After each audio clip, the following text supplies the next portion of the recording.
السلام علیکم ورحمۃ اللہ وبرکاتہ۔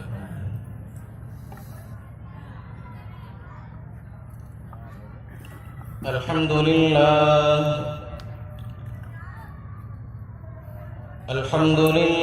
وکفى وسلام على عباده الذین اصطفى۔ أما بعد فأعوذ بالله من الشيطان الرجيم، بسم الله الرحمن الرحيم۔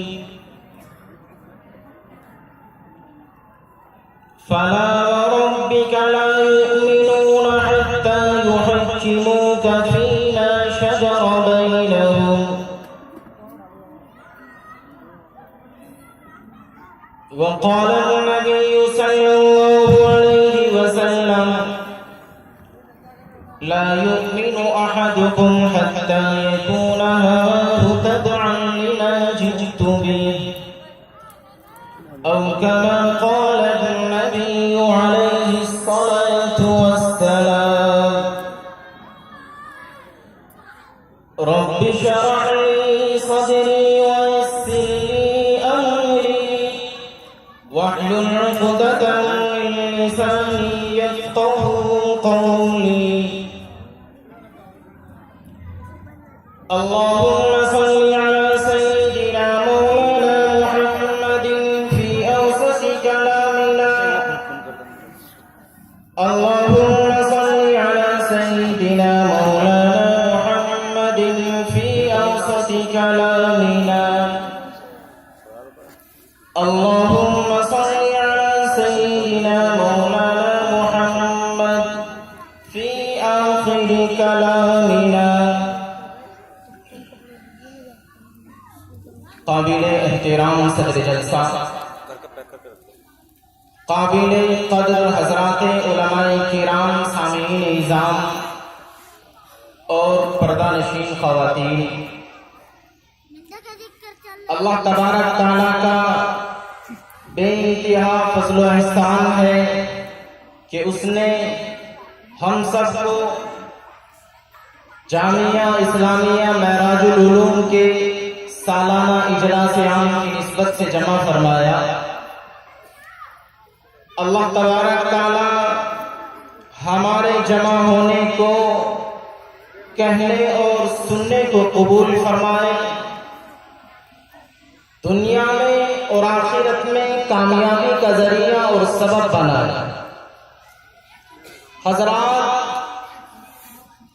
انسان جب کسی چیز کی قدر کو نہیں پہچانتا اور اس کی عظمت کو نہیں جانتا تو اس کی وقت اور حیثیت اس انسان کے پاس کچھ نہیں رہتی۔ آپ نے 1000 مرتبہ سنا ہوگا کہ ہیرے کی جو قدر ہوتی ہے وہ جوہر ہی جانتا ہے۔ یہ مزدوری کرنے والے اور گھروں کی تعمیر کرنے والے، ان کے ہاتھ میں ہیرا دے دیا جائے تو وہ اسے پتھر کا ایک ٹکڑا سمجھیں گے۔ اور اردو کا ایک مشہور محاورہ آپ نے سن رکھا ہوگا کہ گدھے کو زعفران کی قدر کیا، گدھا تو زعفران کو ایک گھاس سمجھتا ہے، اس کی حیثیت، اس کی ویلو اور اس کی عظمت گدھے کے پاس نہیں ہے۔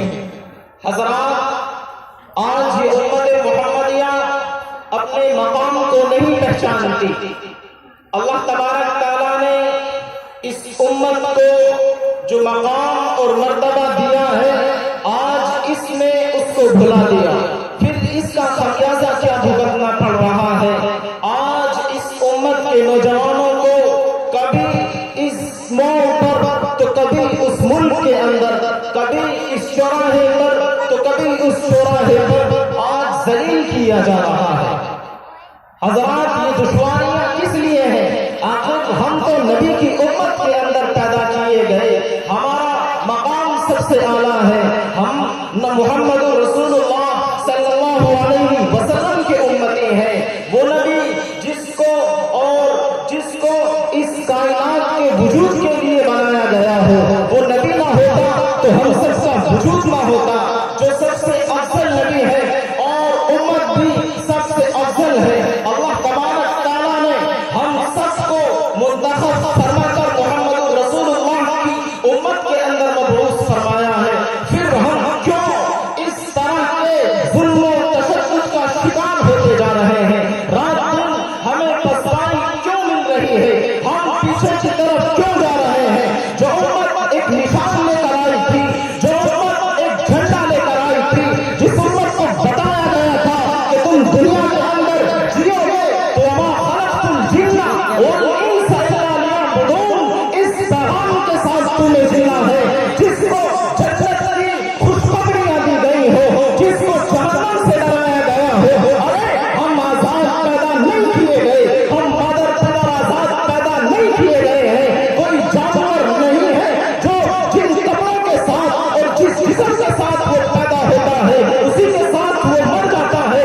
ہمیں اللہ نے لباس بھی دیا ہے، ہمیں اللہ نے شریعت بھی دیا ہے، ہمیں اللہ نے قرآن کریم بھی دیا ہے، پھر ہمیں رسول بھی عطا کیا ہے۔ پھر رسول بھی کون سا رسول؟ رسول بھی کون جس نے رات دن اس امت کے لیے آنے بھری ہو، رات دن دعائیں کرتا کرتا اس امت کے لیے جو چلا گیا ہو۔ یہ سب چیزیں ہمارے لیے، پھر آج امت پریشان کیوں ہے؟ کیوں ایسا ہو رہا ہے؟ نوجوانوں، کبھی اس کے اوپر آپ نے غور کیا ہے کہ ہمارے ساتھ اس طرح کا معاملہ کیوں کیا جا رہا ہے؟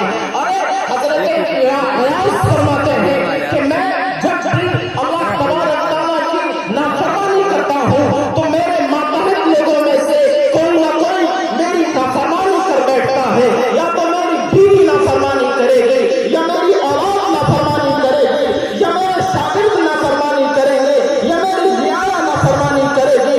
جب بھی اللہ تبارک تعالیٰ کی میں نے نافرمانی کی ہے، کسی نہ کسی نے میری مخالفت پر کھڑا ہونا ہے۔ ہر جب بھی میں اس راستے سے ہٹا ہوں اسی وقت کوئی نہ کوئی میرے خلاف آ کر کھڑا ہو گیا ہے۔ مسلمانوں، اللہ تبارک تعالیٰ کے راستے کو جب ہم نے چھوڑ دیا، محمد رسول اللہ صلی اللہ علیہ وسلم جو اصول بنا کر گئے، جو قانون دے کر گئے، جو شریعت بتا کر گئے، جب آج کا نوجوان اس سے بھٹکتا ہوا نظر آ رہا ہے تو پھر پریشانیاں نہیں آئیں گی تو کیا آئے گا؟ بشارتیں آئیں گی؟ نہیں، بشارتیں نہیں آ سکتی۔ ارے کیوں پھر منتظر ہو اس عذاب کا؟ کیوں منتظر ہو رہے ہو کہ پھر یاجوج ماجوج کا؟ کیوں منتظر ہو رہے ہو کہ ایک سفاکیت برپا کرنے والی قوم، ایک سہولیت برپا کرنے والی قوم آئے گی اور ہمیں تباہ و برباد کر دے گی؟ حضرات، آج ہمیں اپنے گریبان میں جھانکنے کی ضرورت ہے۔ آخر ہم اس موڑ پر کھڑے ہیں تو کس لیے کھڑے ہیں؟ ہم سے کیا غلطی ہوئی ہے؟ ہم سے کیا خطا ہوئی ہے کہ ہم آج چاروں طرف سے دبائے جا رہے ہیں؟